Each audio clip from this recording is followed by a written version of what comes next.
ആരെയും ആകർഷിക്കുന്ന കാർക്കൂന്തൽ വാഗ്ദാനവുമായി മുടി കൃഷിക്കാർ. കരുനാഗപ്പള്ളി ഡി അക്വേറിയയിലാണ് പ്രദർശനവും വിൽപ്പനയുമായി മൈസൂർ സംഘം എത്തിയിരിക്കുന്നത്.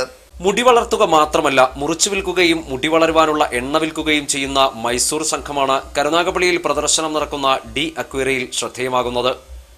മൈസൂർ പക്ഷിരാജപുരം ആദിവാസി കോളനിയിലെ രാജമന്നൻ ആദിവാസി മൂപ്പന്റെ മുടി വളർത്തൽ തൈലമായ ബൃങ്ക മൂലക്ക എണ്ണയുമായാണ് സംഘം എത്തിയിരിക്കുന്നത്.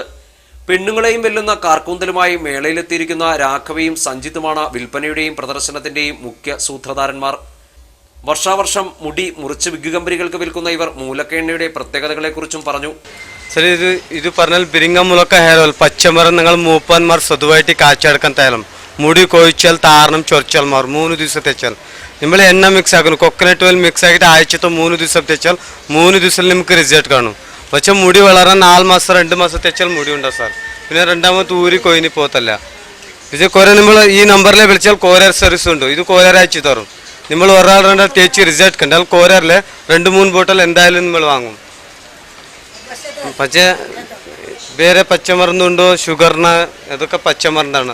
നോർമൽ കഴിച്ചുമ്പോൾ നോർമൽ ഷുഗറിന് ആസ്മാന വലിയ അതൊക്കെ പച്ചമരുന്നുകൾ വിൽക്കും. നിങ്ങൾ മുടിന വളർന്നിട്ട് മുറിച്ച് വിൽക്കും. മുടി കൃഷിക്കാരാ.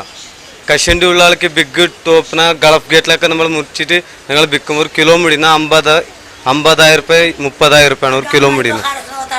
പക്ഷെ നമ്മൾ സ്ഥലത്തിലെ വന്നപ്പോൾ ഞങ്ങൾ മൈസൂറാണ്, കർണാടക മാനന്തവാടി കുട്ട കഴിഞ്ഞിട്ടാണ് നാഗർവാളെ കഴിഞ്ഞിട്ട് നമ്മൾ സ്ഥലമാണ്.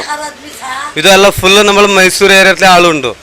പക്ഷെ നമ്മൾ ഒന്നുമ്പോൾ ടൂറിസ്റ്റായിട്ട് കാണാം, ഫ്രീ എല്ലാം കാണാം. എല്ലാം ഫുള്ള് എല്ലാം കുറേ പേര് കേരളത്തിൽ വന്നിട്ട് എല്ലാ ഫുൾ ആൾക്കാർക്ക് കാണുന്നുണ്ട്. അലങ്കാര പക്ഷി മത്സ്യമൃഗാദികളുടെ പ്രദർശനമായ ഡി അക്വേറിയയിലെ ശ്രദ്ധേയമായ ഇനമാകുകയാണ് മുടിക്കൃഷിക്കാരും മൂലക്ക എണ്ണയും. News bureau, Karunagappally.